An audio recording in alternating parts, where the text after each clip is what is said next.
Assalamualaikum warahmatullahi wabarakatuh. Sa aking pinakamamahal na mga kapatid na Muslim, umaasa at nagdarasal ako na kayong lahat ay nasa napakabuting kalagayan at maligayang pagdating sa New Muslim Academy. At isa na namang yugto sa ating serye, ang mga pangalan ng Allah. Sa episode ngayong araw, nais kong ipakilala kayong lahat kay Allah gamit ang kanyang pangalang Al-Qarib. Ang pinakamalapit. At marahil ay nabanggit na natin ang pangalang ito kahit pa nga ay dumaan lang sa isa sa mga nakaraang episode nung tinalakay natin ang pangalang Al-Mujib. Ang Al-Qarib ay tumutukoy sa malapit. Malapit siya sa atin.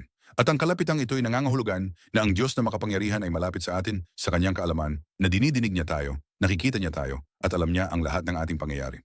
Alam niya kung ano ang dumadaloy sa ating mga puso at tinalakay natin ang mga katotohanan ito nang talakayin natin ang iba pang pangalan ni Allah tulad ng pagiging alalim niya at iba pa, ang lubos na nakakaalam ng lahat at iba pa.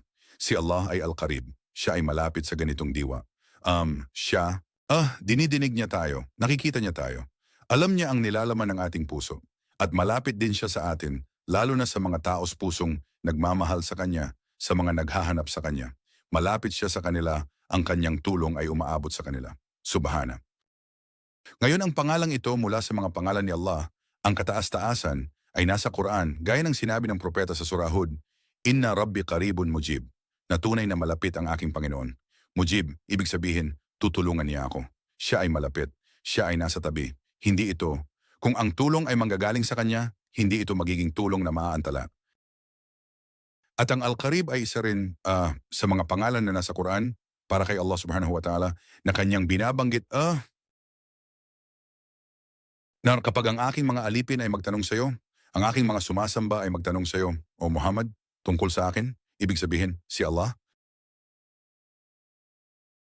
malapit na. Kapag ang humihingi at tumatawag kay Allah, dinidinig niya ang panawagan. Kaya nasabi ko na baka narinig na natin ang pangalang ito sa nakaraang episode nung tinalakay natin, lalo na si Al-Mujib.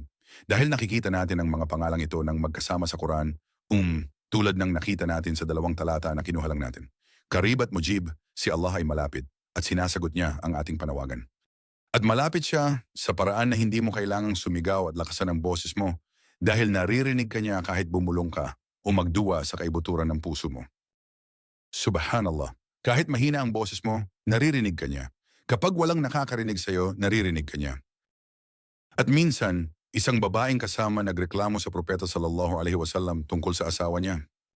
May sinabi siya sa kanya na hindi maganda. At itinuturing ng Islam na mapang-api ang pahayag na iyon. Pumunta siya para magreklamo sa kanya. Tungkol sa kanyang asawa at siya ay dumating sa bahay ng sugo, at ang bahay ng sugo ay napakasimple at maliit. May kurtina lang na naghihiwalay sa kanya mula kay Aisha, radiyallahu anha, ang asawa ng propeta sallallahu alaihi wasallam. At ipinahayag ng Diyos na makapangyarihan sa lahat ang mga talata sa sura na kilala bilang Surah Al-Mujadilah o Al-Mujadala. At ito ang simula ng ika-28 juz ng Quran. At Diyos nagayag. Tunay na nga narinig ni Allah ang sinabi ng dumadaing sa iyo tungkol sa kanyang asawa. Ibig sabihin, dumating siya at nakipag-usap sa iyo, nagrereklamo sa iyo at nagrereklamo kay Allah tungkol sa kanyang asawa. Sinabi ng Allah na talagang narinig niya ang pag-uusap. Subhanallah. Si Aisha, radiyallahu anha, ang asawa ng propeta sallallahu alaihi wasallam, ay nagsabi, ako ay napakalapit lamang sa kanya.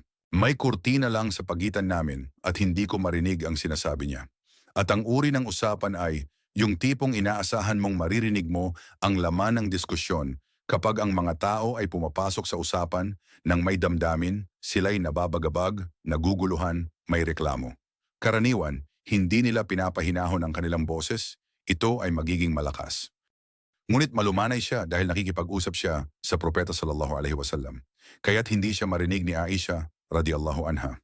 Ngunit sabi ni Aisha, narinig siya ng Diyos na makapangyarihan mula sa itaas ng kalangitan. Subhanallah. At kanyang ipinahayag ang mga talata tungkol sa kanya. Si Aisha ay nagulat at namangha dahil naunawaan niya na tunay ngang malapit ang Allah. Ipinakikilala ko sa inyo ang inyong Panginoon, ang Allah, at walang duda, isa sa mga pangunahing aral ng episode ngayon ay huwag mawalan ng pag-asa sa Allah at huwag kailanman maramdaman na hindi niya tayo naririnig o hindi niya tayo nakikita o hindi nakarating sa Kanya ang ating panalangin at iba pa. Dapat maramdaman na malapit siya sa Kanya. Malapit siya sa amin, malapit ang Kanyang tulong at ang Kanyang sagot sa aming mga kahilingan ay malapit. Hanggang sa muli, Assalamualaikum warahmatullahi